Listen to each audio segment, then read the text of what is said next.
आम्ही आदिवासी समाजाचे आज यवतमाळ अख्ख्या महाराष्ट्रातनं लोक इथे आलेले आहेत आणि आमची प्रमुख मागणी आहे का संविधानाने दिलेले जे आमचं आरक्षण आहे हे आरक्षण संवैधानिक आहे।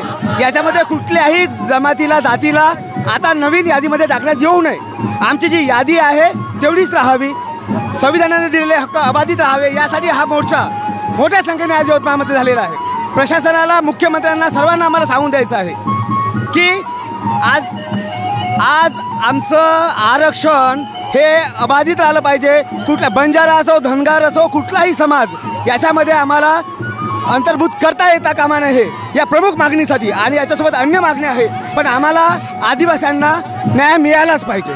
कुठलाही बंजारा समाज असो, धनगर असो, वडार असो, कोणी आमच्या आदिवासीमध्ये आलेलं आम्ही सहन करणार नाही। हा आज आमचा शांततेचा मोर्चा आहे। परंतु जर सरकारने आमचं ऐकलं नाही तर डॉक्टर बाबासाहेब आंबेडकरांनी निर्माण केलेल्या संविधानाची शपथ, त्या संविधान वाचवण्यासाठी सर्वात पहिले आदिवासी समाज हा रक्तरंजित अशी क्रांती घेतल्याशिवाय राहणार नाही। एवढं एबीपी माझा, उघडा डोळे बघा नीट।